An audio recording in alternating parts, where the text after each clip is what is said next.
Welcome everyone to our workshop this afternoon. Yeah, I've been at UBC since 1992. So once upon a time we did have online access to IEEE, but it was on CD-ROM, and we had this giant jukebox that was networked between the old reading room, which is in the old electrical engineering building, and the main library. So we've come a long way in terms of online access for IEEE publications. Yeah, I started back in '92, back before the internet existed. We had something called BitNet, a very old internet, pre-internet communication network for sending emails, but things have really changed. So anyway, so thank you very much for having me this afternoon. I'm going to be starting with, hopefully some of this introductory information will be, hopefully you'll know this already, this is the main library website, of course. And the most important thing you need to know is anytime you're off campus or connecting from home, traveling around the world these days, is of course this link over here called ECE Proxy Login. And ECE Proxy Login, you click on this link and you log in with your campus-wide login. And once you've done that, you've essentially established a network connection between your tablet, your smartphone, your laptop, your computer, whatever you happen to be using, and the UBC campus network. And that's how our security and access is set up through IP address. So we provide a range of registered IP addresses with all of our various information providers, whether it's the folks at IEEE or Elsevier or Compendex or SPIE, all the different information providers we deal with, we provide them with, like I say, IP address ranges, and those are registered. So if you log in with the proxy login, you're assigned an IP, which is within that range. If you don't log in using the ECE proxy, you'll be blocked because all the resources we subscribe to are only available to UBC faculty, students, and staff. So that's kind of where we're at. So first important step is ECE proxy login. And then once you've done that, you've established, like I say, a network connection between your device and the campus network, and specifically the UBC library network. So I'm going to be showing you a few really useful databases today. And, but actually before we go there, I'm going to show you the subject page for electrical and computer engineering. I'm just going to go to Woodward Library, which is just woodward.library.ubc.ca. And I'll show you my specific library's website. So the Woodward Library, I'm hoping all of you can see this. So if somebody can give me a thumbs up that you see Woodward Library, great, thank you, Lutz. This is our library. So Woodward is just right next door to the UBC hospital. And you'll see all the various subjects we specialize in. So we deal with all the medical sciences, so dentistry, medicine, nursing, occupational therapy, and so on. We deal with all the science disciplines, so everything from astronomy to zoology, earth and ocean sciences. And you also see land and food systems and forestry. So this is all of our subject guides. We have a wide variety of tutorials. And also, if you scroll down, you'll see we have, under our Need Help, we have a wide variety of workshops. So if you're looking for workshops on, let's say, how to use Mendeley, Zotero, RefWorks, any of the various citation management packages you have access to, we will offer a wide variety of workshops. You can just sign up or sign in and take advantage of the workshop. So lots of workshops on a wide variety of topics, including, like I say, citation management, formatting your thesis, all kinds of things. So I'm just going to scroll back up and go to our engineering guide. And these are all the research guides for all the various engineering departments we support. So if we go to electrical and computer engineering, so here we are, electrical computer engineering, and we're going to talk about some of the key databases. So one database we're going to be looking at today, or two databases specifically, are Compendex and the Web of Science. You also have access to the IEEE Explorer as well. And in terms of other online collections, you've got full access to everything from SPIE, so lots of good photonics, biomedical engineering related information. You have access to the full Association for Computing Machinery digital library, so lots and lots of good resources. Other things that you can access from our subject guide or the research guide is two links to two different theses databases. So for example, if you're trying to find, let's say your advisor says, oh, I had a student a couple of years ago, they did their PhD, go have a look at it. If it's a UBC student, where you need to go is to a database called Circle. Circle is our digital repository. So when you graduate with your master's or PhD, it will automatically be uploaded into Circle. People can read it, people can cite it, and this is essentially one really important way as to how you can create or contribute rather to scientific progress, to engineering information. So there's Circle. There's another excellent database called ProQuest Dissertations and Theses Global. And this database gives you access to master's and PhD dissertations from major universities across North America, Europe, and the rest of the world. So lots of good information from schools like MIT, Caltech, Oxford, and so on. All the major universities across Canada, United States, and the rest of the world. So those are some of the other things you can access from the electrical and computer engineering subject guide. So like I say, we're going to go back to the very top and we're going to start looking at a database called Compendex. And I've got a lot of things opened up on my desktop. Okay, so here we go. You click on that link and you see the connect to resource. And this information page just tells you basically what the database covers.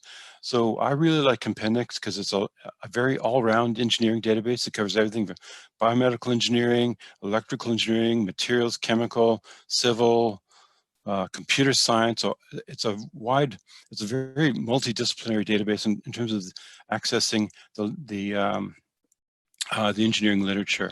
So we're just going to connect. And one sec. Okay. Oh, I'm sorry.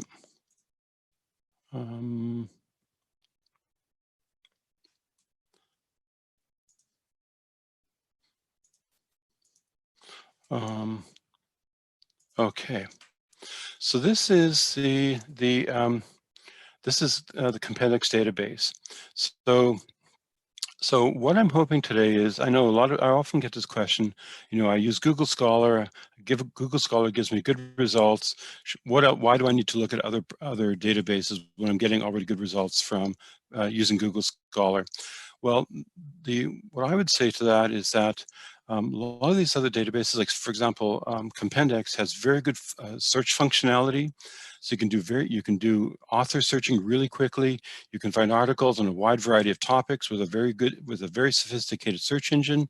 And you can also browse, you can discover which journals and conference proceedings are indexed in Compendex, and so on. And there's some other functionality as well that I can show you.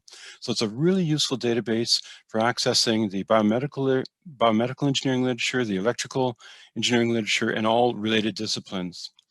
And there's also some really useful features I'd like to show you, and they're called alerts.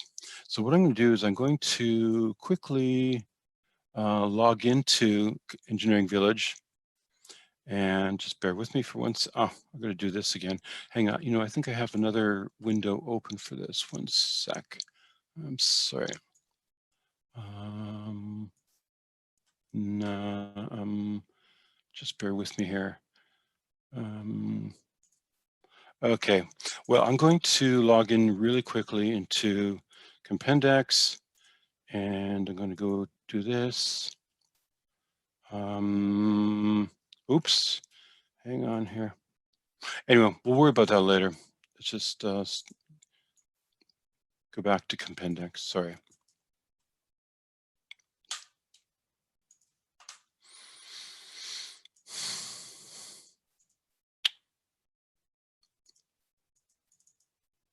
Okay, so what you can do is, okay, so this is the basic search interface. And basically the search fields are the subject title abstract, and also you can search by author affiliation, the title of the publication, and some other fields that may or may not be useful for your search. But for the most part, most people search subject title abstract and the author as well. So some really useful features. And other things you can do is you can also search by affiliation. And I want to start with this first because a lot of time, I gave a workshop earlier this year, and we're interested in, let's say, everything being published by researchers affiliated with, let's say, Tesla. So if you put in the word the company Tesla, and we'll click on search, and you'll see, so for example, so there's lots of course, Nikola Tesla, Tesla Incorporated, so Tesla Motors. So if we click on these 128 records, you will quickly be able to display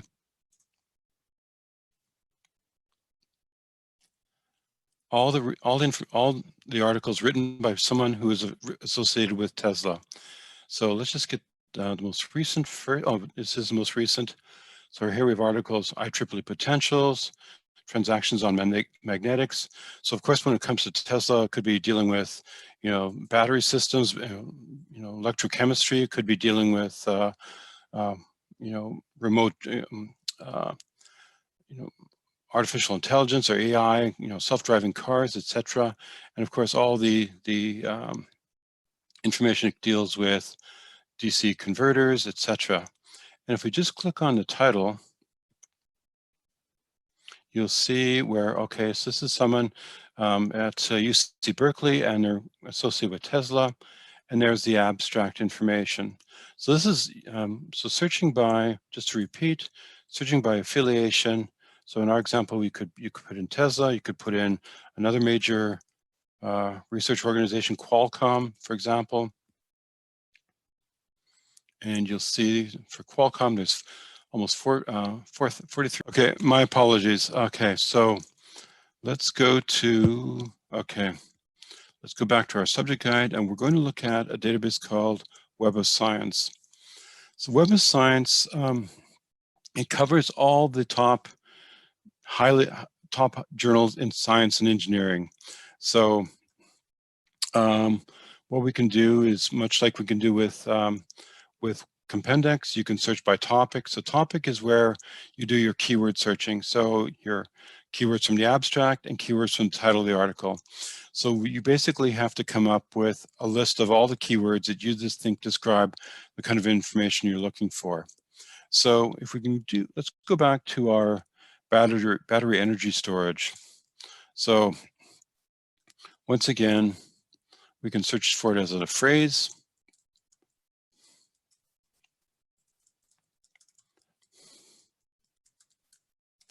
Or BESS, and we'll add an additional field. Okay, and what we'll do is we'll look for all our articles to talk about microgrids. We'll use our wildcard to find singulars or plurals, and click on search. So what we can do now is you see that there's 576 articles that talk about various aspects of microgrids and battery energy storage systems. So the default is to display the most recent articles first. So once again, of course, the IEEE. But what you can also do with that Web of Science, of course, we could go back and add additional keywords if we wanted to. We could add another row here. And I think we had controllers. Okay, click on search. So the default display with the Web of Science is basically the most recent articles first. But you'll also see as Web of Science there's something called time cited. So if you want to take your search results, and let's say of these 151 articles, which are the most important ones? Well, there's probably a couple of ways you could look at it. Maybe the oldest ones are most important, but another measurement might be time cited. So if we click on the time cited link, it takes our results and basically just resorts them based on the number of times they've been cited. So here's an IEEE article published in IEEE Transactions on Smart Grid from 2015, and you'll see it's been cited 235 times. So the greater number of times, theoretically, the greater the contribution to this knowledge in this area. So high efficiency grid type battery energy storage system, been cited 212 times, etc., etc. So it's a really useful way to find articles based on the number of times that they've been cited. Journal published in Energies back in 2017, been cited 78 times. And of course, if an article was published last week, it's very unlikely that it will have been cited, only because typically it takes, I don't know, sometimes 3 months, 6 months, sometimes it takes a considerable length of time for an article to go through, peer review, the corrections need to be made, the article gets resubmitted, and eventually it gets published. So sometimes it takes some time for articles to be published. So here's an article from IET. I think the IET content used to be on the IEEE Explorer database, but IET's gone totally open access. So I don't think it's there, but you can search. They've got their own search interface as well. So you'll see our most recent articles, and of course, they're not cited. Now, what's also nice about the Web of Science, so you can click on the title, you'll see where it's published, you'll see where our keywords are highlighted. These folks are once again in India. And if you scroll here on the right-hand side, this 23 refers to the number of references in this particular article. So you can click on this number and display the 23 references. And a lot of times, so of course, the IEEE Journal, Power Electronics, Smart Grid, etc. So these are the references they cite. You can click on these titles and follow the citations and hopefully discover potentially new research just by the fact that these articles have been cited. So that's what gives the Web of Science a lot of flexibility. Let's go back to our search results. So you can do keyword searching. And the other example I want to look at is looking at the echocardiography example. So I'm going to use you as an example, Delaram. As I pronounce you, okay? So let's say I published an article and I want to see who is citing it. So what you can do is that you can do I'm just going to reset this. And okay, so I'm going to change this to author. And once again, the default, the standard display is last name first. And put the D, wildcard, and we'll click on search. So there's 4 articles. So what I really like about the Web of Science, it's very multidisciplinary. So it covers all the engineering disciplines, as well as, let's say, biomedical engineering, and all the medical disciplines as well. So you undoubtedly are going to find content here in the Web of Science database that you probably won't find in, you'll find content in the Web of Science that you won't find in Compendex. So sometimes it's always a good idea to search more than one database. So what you can do now is, let's say you've happened to publish an article, International Computer Assisted Radiology and Surgery. This came out in 2017. It's been cited 6 times. What you can do is you can choose your article. So you can click on it. And then all you need to do now is create a citation alert. So you click on this link, you create your citation alert, and any articles that cite your article, you will receive a notification. So it's a really nice way to say, hey, here's somebody who's cited my article. Hey, maybe I should maybe we can communicate. Maybe those are somebody I can co-publish with. Maybe develop some international connections, etc. So searching for an article and then creating a citation alert is a great way to see how many times your article has been cited and who is citing it. And you can probably do that for a number of articles. If you publish a great, number of articles, you can probably create citation alerts for all of them if you so choose.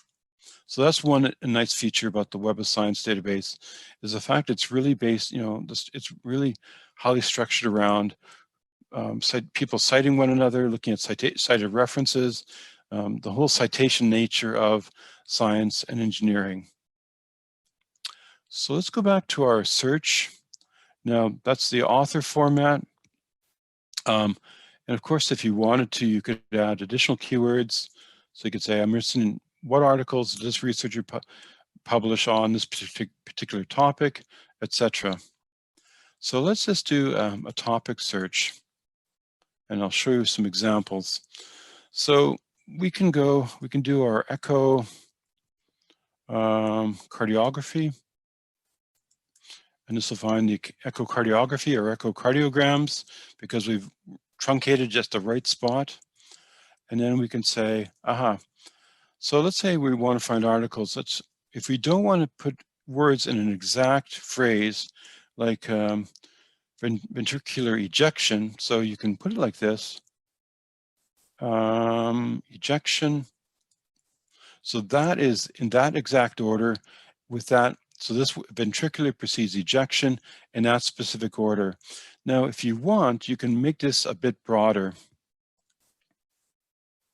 And you can say, I want to look for these two keywords in any order, 5 words apart.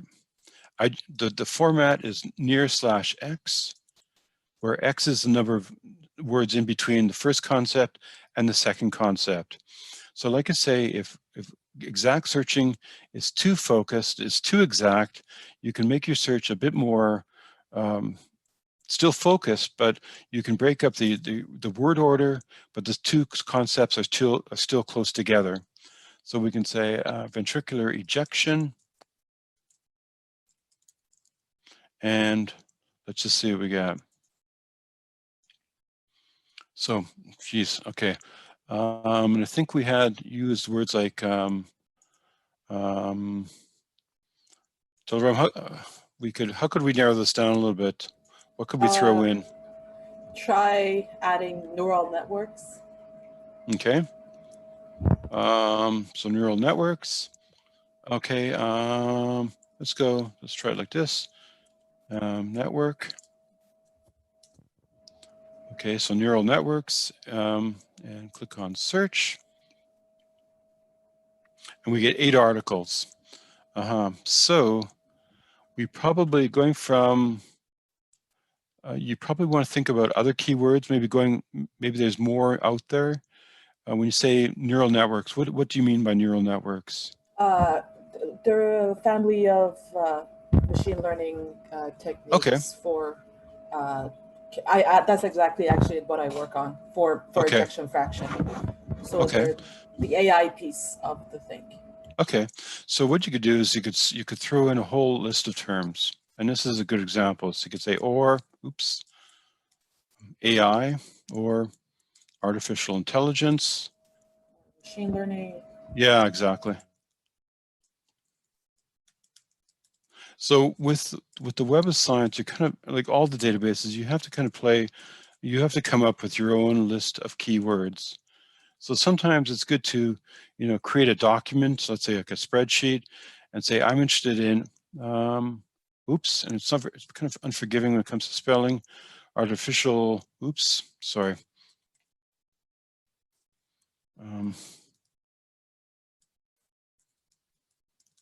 So we have AI, artificial intelligence, machine learning, and now we're getting 44. So, so there's our left ventricular ejection fraction. So now you're seeing a lot more health science related journals. So I don't deal with the medical sciences. I'm not familiar with the ECE heart failure, but so you're getting like International Cardiovascular Imaging. So I'm sure that there's content in Web of Science that is not in Compendex. And you might also want to consider searching Medline as well. So journals like International Journal of Clinical Investigation. And you'll see, much like with the Web of Science, some of these people you probably already recognize.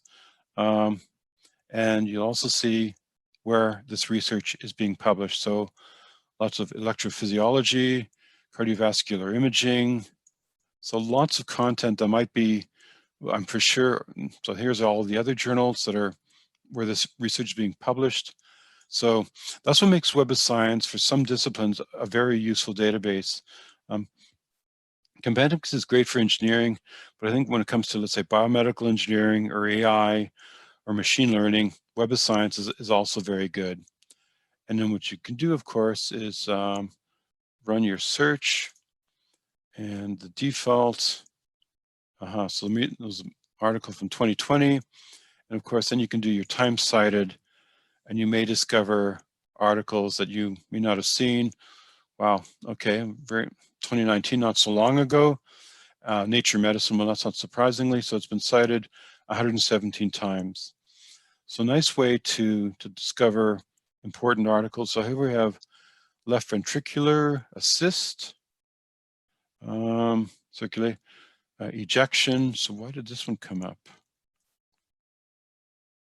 So there's our ventricular, AI. Oh, so here's a good example where AI means aortic insufficiency. I mean, you can, no, okay, so this, okay, so this is not the AI we're interested in. But that's a problem with searching for AI or all these other, you know, like I say, AI means something to one group, means something totally different to someone else. So that is what Web of Science gives you, is it gives you access to sort of high impact factor journals. You know, they're all peer reviewed. And the fact that you can also take your research results, resort them, and find either the most recent articles or the most highly cited articles. So that's what Web of Science is good for. So I see we're at 5 o'clock. What time do we, how much more time do we have, Delaram? This is individual, right? I guess the plan was 4 to 5, and I will have to run very short. Okay. But I don't know. I mean, there's no room booking or anything, and you probably did not cover everything you planned on, right? Given our large gap. Yeah, it's a bit of a sprint. Yeah. I would suggest, Dalaram, like Kevin, you continue. Okay. Yeah. We can do like I don't know, like a 10-15 minute extension. Sure. If people, and whoever needs to drop, that's fine too. Okay. I'm at home. I'm not going anywhere. So. Same. No, I'm going to a party. No. Oh, wow. Lucky you. Okay. Oh, no, I wish. Ronnie Henry would be mad. Yes. The only place I'm going to see how my son's doing with his homework. So, go ahead. Do we have anything in our chat, or do we have any comments in the chat? Not yet. No. Okay. Nothing. I'll let you know if anything pops up. I just want to say, everybody, I guess you can interject and ask if you have questions, or if for reasons ABC, put it in the chat. And if the recording bugs you, we could turn it off for that purpose as well. Okay, great. Thanks, Lutz. So this is so these are the two databases you can take advantage of Web of Science. The one other thing I want to show you is also how to search by address, so affiliation. So what we're going to do is, let's say you're interested in everything that's going on at a particular university. So I want to see everything that's going on here at UBC, in the Electrical and Computer Engineering department. So what we were going to do is we're going to change this the topic box to address. So the Compendex database, they call the author affiliation information is in Compendex. That's what it's called in Compendex. In the Web of Science, it's called the address. So the address is where the person works. So once again, it could be Tesla, could be Google, it could be Qualcomm, it could be Department of Electrical and Computer Engineering here at UBC, etc. So when it comes to searching for address information, Web of Science is, I've been doing this, I can do this in my sleep because I've been doing it for a long time. But what the Web of Science does, it abbreviates all address information. So you'll see there's a link here for view abbreviations list, but I'll show you how to search, let's say, for everything that goes on at UBC in the Department of Computer and Electrical Engineering. So university is abbreviated as UNIV, and there's a command that you only use for address searching. It's called SAME. So we know that the University of British Columbia is in Vancouver. There's also a Vancouver, Washington, and I know people in earth science sometimes get mixed up with it because there's the National Oceanographic and Atmospheric Administration office is in Vancouver, Washington, but I'm interested in our department here. And engineering is abbreviated as ENGN. So once again, I use the same command. And I think electrical is I'm going to go look it up because I can't remember exactly. I should know this. Electrical.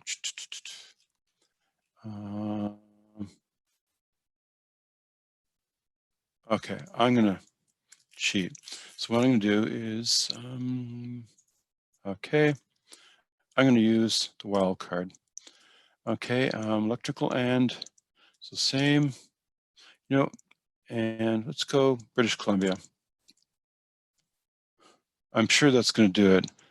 But to make sure that we're only getting our department here at UBC, so we've got University, Vancouver, Engineering, Electrical, and the province that's in British Columbia.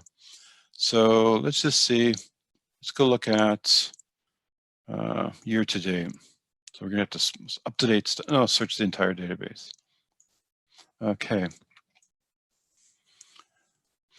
Oops, nope, what did I do here? Okay, one sec.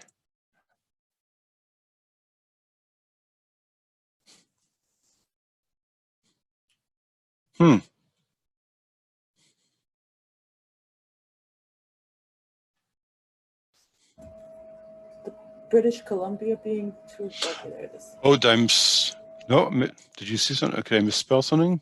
No, I was just wondering if British Columbia is like, it's two boards and maybe That should, somehow...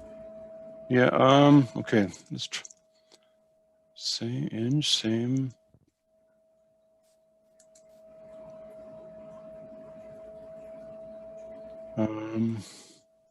Canada?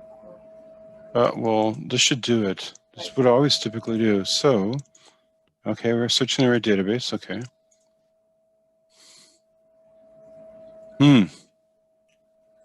Have I changed some setting here? One sec.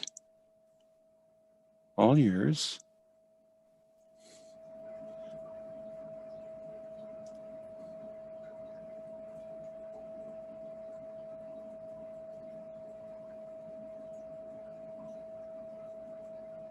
Well, I'm not sure what's going on. I'm going to have to, this is really, really weird.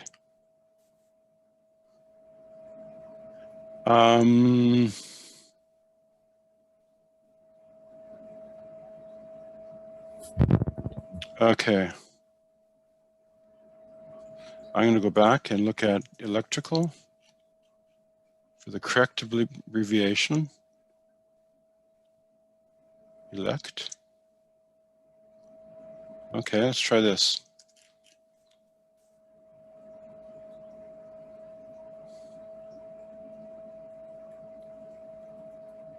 Well, I don't know what's going on right now. This is really, really weird. Have I got something else set up here? Normally, we should get obviously thousands of articles. Okay.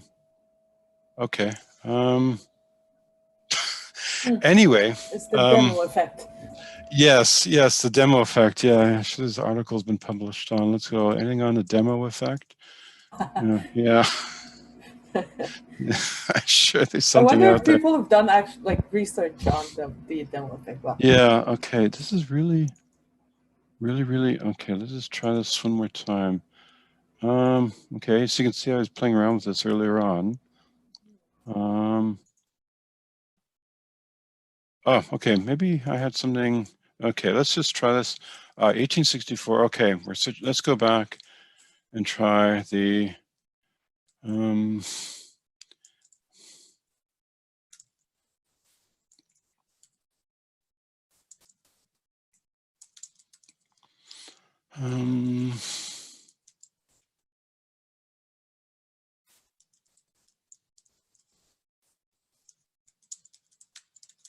Oops. Okay, so we're searching the address, the affiliation search. No, this is something really, really strange here. Is it somehow still only looking for cardiovascular stuff, or is it coincidence? Yeah, this is really.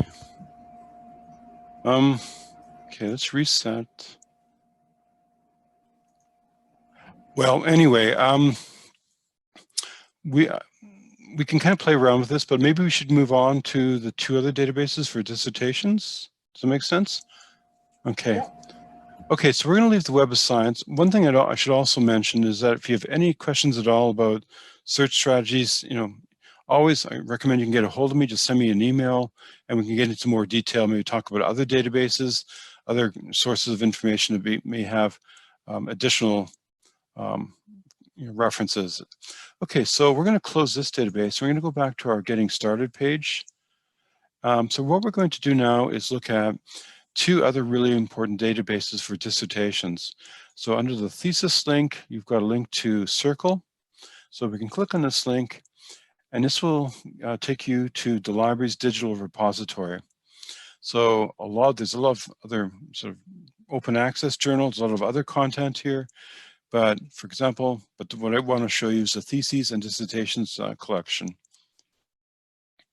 And you can click on this link, and you can browse, or you can do a keyword search. So, and it also includes UBC Vancouver in addition to UBC Okanagan. So what you can do is you can scroll down and you'll see that we have over 2,100 dissertations from here at UBC. So you can click on this link. I'm sure there must be something odd there, but click on this link and you'll see that there's 714 PhDs, 1,408 master's dissertations. So you can click on this link, and the default display is we can get, let's get the most recent. So you can see that so here we already have a dissertation in 2021, mobile sensor networks, inverse tone mapping, etc. And what's really nice about dissertations is that it's basically, so remote sensing and computer vision, it's like having an ebook, but it's even better because it's absolutely everything that went into the student's dissertation. So you'll see things like computer code, lots of great, so here's one from, who's the advisor? Okay, and then there's Martin Martinez, Bill Dunford. So you see everyone's on the committee. And what's really nice is that, so it's 189 pages, is that now you can download it as a PDF. You can just download it to your desktop, and you also have access to everything that's in the dissertation. So you'll see, the abstract, of course, and then any code. So there's the table of contents, et cetera, all the figures. So so when your advisor says, oh yeah, I had a student a couple of years ago, go have a look at their thesis, this is where you need to go. And it's just circle.ubc.ca, and that's where you'll find every single master's and PhD dissertation that was ever awarded or granted by UBC going back to day one. So it's our collection of research output in terms of dissertations.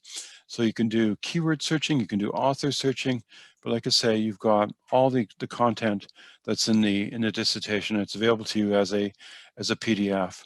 Now you will from time to time see dissertations that are embargoed.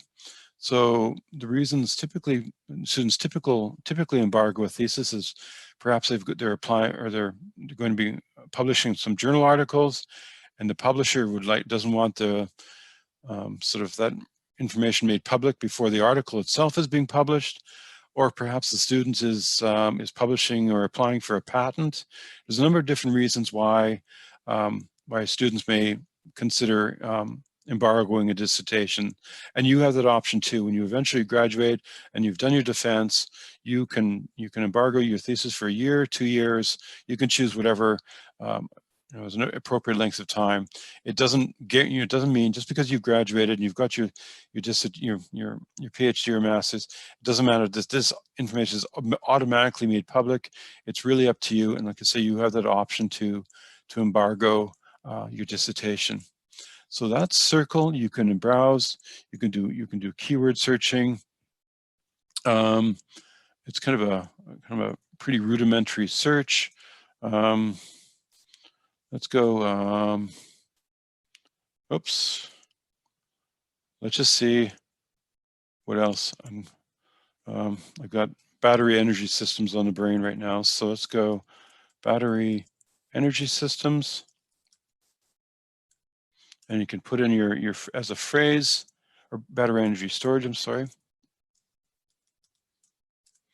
And simply click on the link, and there's 20 dissertations, and you can get the most recent first. And like I said, it's pretty straightforward. So all these dissertations have the keywords battery energy system buried either in the abstract or someplace within the full text of the dissertation. So 2019, there's our BVBES DC microgrids, etc. And then you can click on the link and download it. So really pretty straightforward. The other database that you have access to is called ProQuest Dissertations. It's just this link right here. And this is for accessing dissertations outside of UBC. So let's say from University of Toronto, McGill, Alberta, Caltech, MIT, etc. So once again, let's just run our search. Oops, I'm sorry.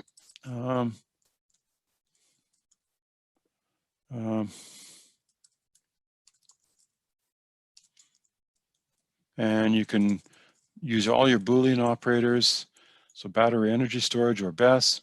And you have the option here of the abstract. So you can search the abstract of the dissertation, or if you like, you can search anywhere, which is, it could be, page 117 of a 300-page dissertation, but it will search the full text. And then we simply click on search. And we get, yikes, a lot. What we can probably do is, let's go back and modify our search. And let's put in the word microgrid.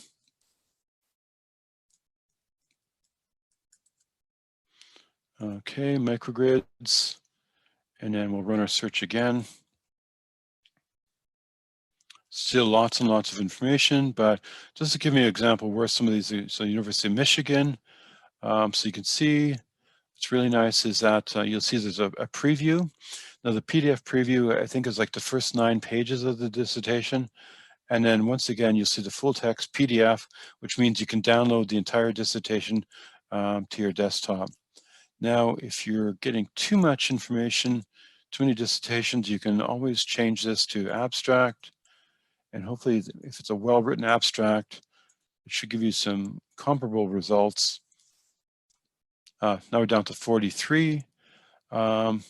So cool roofing, etc. So solar electric photovoltaic modules.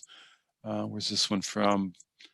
Lamar University of Beaumont, Texas, I guess. I don't know. So here's something from University of Toronto, UC San Diego. So some of them, okay, Missouri, some schools are bigger than others. NC State, good friend of mine, it's NC State. UC Irvine, etc. So this is where you can find other master's and PhD dissertations on your topic. So if you want to see some of the challenges that they dealt with when they did their master's or PhD, this is a good place to look, in addition to the Circle database as well. So that kind of covers what I wanted to show you this afternoon. So we didn't look at the IEEE database. I'm sure you're somewhat familiar with that, but I think one of the important things to take advantage of, whether you're searching the Web of Science, the IEEE Digital Library, or Compendex, is the fact that you can create alerts. And I think alerts will save you a lot of time because you come up with a good search strategy on a topic that you're interested in, have that email delivered to you in as an email message. You have the content coming to you, and you can read it or do whatever you like with it. But the fact that you're constantly you're staying informed about the most recent articles being published on your area of engineering. So it's a really good way to stay on top of things. The caveat is that when you create your alert, you don't want to have an alert that has 300 articles. You do not want to be reading 300 articles a week. That's too much. That's information overload. So I think coming up with a number of different strategies. Maybe you have to decide what works for you. But coming up with author alerts, keyword alerts, maybe coming up with a research lab or an organization that you're interested in. There's many different approaches that you can take to alerts and how you want to stay on top of what's going on in your area of electrical engineering. So Lutz, Delaram, anything I haven't covered this afternoon? Any other questions? Thank you so much. Is there any questions from the audience? Oh, I think I've heard some. They probably come when they are searching, and it was actually also interesting that you ran into this problem where you didn't know why the search didn't produce what you expected it to do, right? So that's actually good to see that even the pro failed. Or for everybody here, if you feel this looks funny, nobody published on this, so let me do research in this area, you may double check your search, or maybe try a different browser, or like, I don't know. I mean, it's probably not how it should normally be, but things happen, as we've seen. Yeah. I don't have a particular question, but there was actually, I mentioned this while you unfortunately disconnected from us. I wasn't actually familiar with the different search spaces. Like I'm mostly like IEEE Explorer, as you mentioned, and kind of Google or any other browser. It was actually very interesting for me too. Yeah, I mean, I think that's what Compendex does really well. Is it covers everything from IEEE to SPI to Elsevier to Wiley. So it's very easy to exclude IEEE content from Compendex, because I mean, IEEE may be the best society for your research, but it's always going to be I think it's always wise to be aware of research that's being published elsewhere. And Compendex makes it very easy to exclude IEEE content. So very good. So actually, good that we recorded. I think we can deal with the glitch in the middle. My apologies. I actually paused it. No, not a problem. I paused it and I resumed it, so we're all good. I know we lost a little bit of the audience in the middle. So. Okay. Great. Well, thank you so much for your time. Yeah, you're very welcome, and thank you very much for organizing all this. Like I say, I posted my email address, so if anyone has any questions about the library. One thing I should also mention, that if you come across books that are not in the UBC library system, please let me know. I can order online, ebooks, print books. I can do all that kind of information. So that's another one of my roles as subject librarian. I do all the book ordering as well. So please let me know if you come across books that aren't in our collection that you think we should have. So maybe a question similar to that is, if there's books available at SFU or other universities, can we borrow from there? The challenge, normally we have a service called Interlibrary Loan, and the Interlibrary Loan is basically a document delivery system between our library and libraries around the world. The challenge right now with COVID is that it's very difficult for books to be shipped from one library to another. So if you discover a book that's at Simon Fraser or elsewhere, for that matter, please let me know, and I will order it and ensure that we have that book here at UBC. That's the easiest way. I think there is a way, like I said, with COVID, it really makes everything so much more difficult. But I think there's a way you can get a library card that allows you to go to SFU and borrow books from their library. So if you could send me an email, I can give you more details on that. Thank you very much. Yeah, you're welcome. Any other questions for Kevin? Going once. Going twice. And it's gone. Thank you so much, Kevin. I really appreciate your time. Very good stuff. Very helpful stuff. Yeah, you're very welcome. Do some literature review this weekend. Okay. Thank you. Okay. Well, everybody attending, and Delaram again for hosting. Thank you, Liz, for organizing. Yeah, my pleasure. Great. Okay. Thank you very much. Have a good day. Okay, have a good afternoon, everyone. Bye-bye. Bye now.